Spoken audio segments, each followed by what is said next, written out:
There was a time, probably about 20 years ago, when I couldn't understand when and why stable people did not want to be around me. People that had wholesome qualities, that were well balanced, emotionally regulated, why they did not want to be around me, because in those days I was chaotic. I was always chasing the next adrenaline rush, the next thrill. I could not sit still. I never wanted to stay home. I couldn't have somebody with me that wanted to stay home and actually wanted stability and to build something in those days. 20 years ago, I could honestly say I was a hot, hot mess. I was chasing women. I was chasing just anything that seemed exciting. I did some things that could have gotten me in a lot of trouble because I was impulsive. I didn't care about myself, but I was really just responding to the trauma that was inflicted on me from my youth and into my adulthood, and the things that had happened to me that made me want to just throw everything away. And I'm glad that, while those things did occur and I was once that person, that I am no longer that person. And in fact, I was able to rectify that life is very much valuable. And Jesus saved me. He did. He took me out of that lifestyle of chasing the next big thrill, having this reputation, being sought out, being seen, having the fan club at one point, especially in my youth, and finally recognizing that all of it was for naught. And so looking back in retrospect and now being that balanced, stable person who has peace at home, who shows up in life, who is sober, who is not hiding behind substances and the greatest distraction and all of these things, a roster, and looking for external validation and thinking that is hot because somebody recognized me and my dysfunctionalism. I'm at a much better place, but I can also appreciate how far I've come, even though that was over 20 years ago.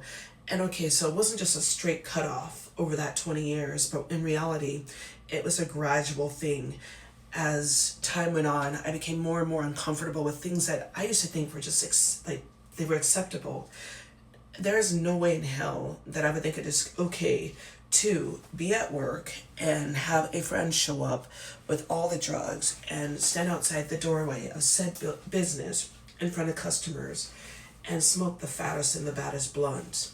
That would never be okay in my life now. Or being intoxicated while at work, or deflecting and being emotionally just emotionally dysregulated all the time and taking no accountability because I didn't realize, and I'm glad I do realize now, that my choices, while they made some great stories and I was always in a bind and, Captain Save-A-Ho had to come and get me a few times, I'm a much better person because I did live these experiences. Because I was that young person, I was never at home, never missed a beat, was out, and I used to watch the sun come up, so days would run into other days. I couldn't even distinguish. I didn't even use calendars. My life was just a sequence of occurrences, experiences, and happenings. And 95% of them, I don't even remember. And so I have run into, and I do run into people from my past, and they will tell me about things that we did while we were out there and we were broken. And now they're all professionals and they're all in their grown-up bodies and their mindsets. And of course, nobody's perfect because we still have elements of the things that are very much flawed within us. But they will tell me about these things that apparently happened and I don't remember. I really don't remember. And you want to know what the best part is? I don't even remember a lot of the people either. That's what's crazy. So that girl you're crying over, that guy that you're crying over, if you're really young, trust me when I tell you this, you're not even going to remember them. You're not. You're just not going to remember them. But I was calamitous, and I remember when I used to think emotionally stable and stable people were super boring. The people that were cultivating something with their lives, like especially young people that had goals and dreams and plans, and they had a good job. And, like me, I could barely, I was working part-time. I could barely be seen or patient enough to stick around. Like a 6-hour shift that was a long time for me.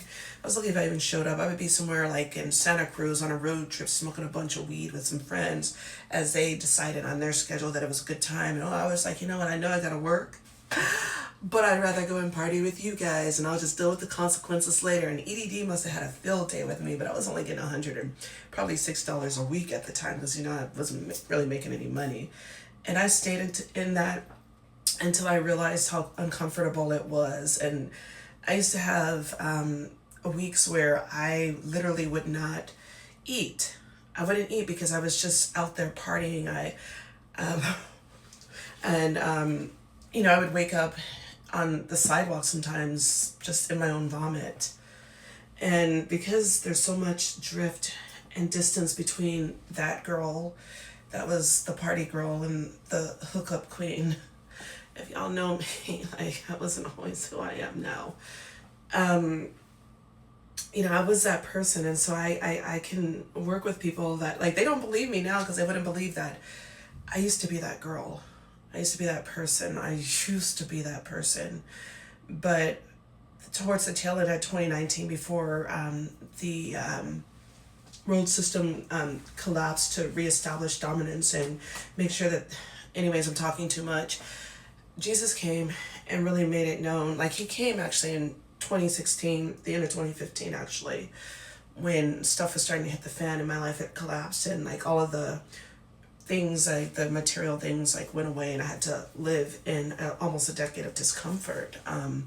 And so when people say, why don't you have a car? Like, I can't explain to people that I just met the things that are tied up in the reasons why I don't have a car. But now, thank God, I will be able to get a car now because everything has been paid. All of my dues, the things from the choices that I made in the past are finally burning off, and I will be free to renew my license. I've done my time, and so I'm very grateful for this. And I don't think that I would have really grasped that I need to let go of cycles because it had to hurt so bad that I had to just basically let go and fall down the cliff into the unknown and let things just be, and develop that gratitude and know that even though it was scary and those things were painful, God was slowly like showing me why, the how, and sifting me into the right direction. Having that major Job moment in my life, like, it had been years before I had actually slept in actual bed. Before I had, like, I would go days without eating. I had to walk miles and miles to work, and I didn't have a support system in the physical world. Like, people turned their backs, their hearts hardened towards me. And so it was just me and God. Like, it was literally me and God, giving me like the reassurance in my ear and my spirit to keep going and not give up. Sometimes I was so exhausted I would just vomit, because when I get really physically exhausted, I just start vomiting. Like, working multiple jobs, trying to, like, all of the stuff that I put on hold because I was living in my trauma and chasing or trying to fill a void that could not be filled. Only God could fill that void. And I'm so glad that I finally got it. And the people that were surrounding me were also a part of the problem, because they were consumed in the environments that I have learned a lot of these toxic behaviors. They were also the toxic behaviors. They were enculturated with it. And the few of them that I had noticed along the way that started to walk out of that, and they decided to choose life, at the time I resented them. So it is very true, like the very videos that I listen to about how they talk about people like the crabs in the barrel mentality, I know because I experienced it from the other side too. Like, who do you think you are? And then, like, so I get both ways. So it's so refreshing to understand why I was shown things the way that I was, and also coming from New Age and the occult, the back door as to why I had to go through my particular process.